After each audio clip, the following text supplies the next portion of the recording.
Good morning and welcome to day 11 of Advent. The question for this Advent is who is in the manger, and the answer we're thinking about this morning is the Good Shepherd. Jesus in John chapter 10 says, "I am the Good Shepherd." Now there's so much packed into this title, we can't possibly hope to do it justice this morning, but I'm just going to throw out a few thoughts that you can sort of ponder on during the day.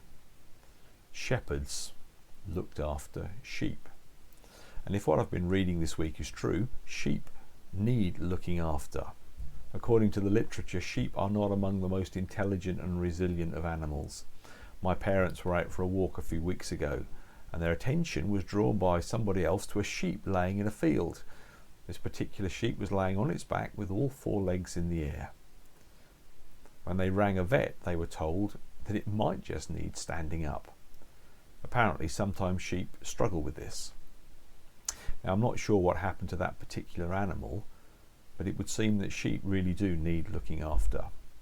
Of course, in this country, now sheep can't come to a lot of harm if they're in a fenced-off field with adequate supplies of water and grass.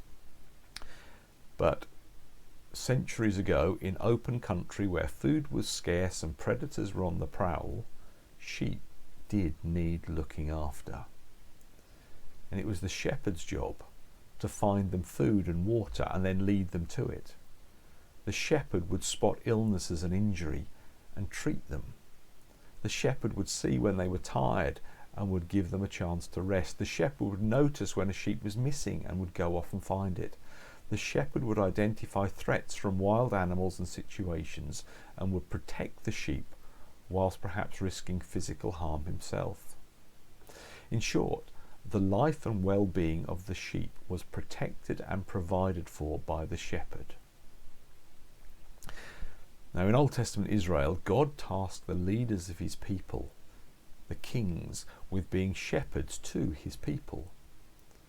But most of them were bad shepherds. They chose to look after themselves and ignore the sheep. In Ezekiel 34, looking back over a long line of bad kings, God makes a promise.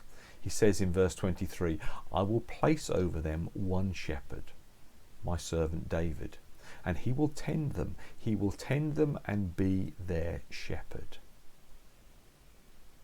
And so comes Jesus, a direct descendant of King David, to not just be a shepherd or even a good shepherd, but the good shepherd. The good shepherd that God had promised all those years earlier. And according to John 10, the distinctive marks of Jesus, the good shepherd, was that he would not just risk his life as he cared and provided for his sheep. He would actually rescue them by laying down his life for his sheep. We would love to think we are self-sufficient and able to cope with whatever comes along, whatever hazard or danger or storm. But that is foolish, sheep-like thinking. We are sheep and we so need a shepherd. And we have one in the Good Shepherd, who was born in Bethlehem and placed in a manger. The question, of course, is, are we Jesus' sheep? Is he our shepherd? If he is, then the words of that brilliant psalm of King David can apply to us. Listen to the words again. Psalm 23. Yahweh is my shepherd, or as the New Testament put it, Jesus is my shepherd.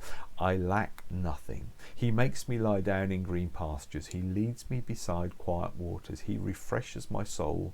He guides me along the right paths for his name's sake. Even though I walk through the darkest valley, I will fear no evil, for you are with me. Your rod and your staff, they comfort me. You prepare a table before me in the presence of my enemies. You anoint my head with oil. My cup overflows.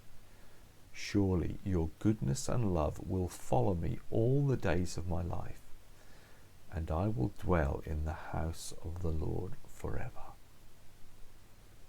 Today, why not praise God for the Good Shepherd he has provided for us.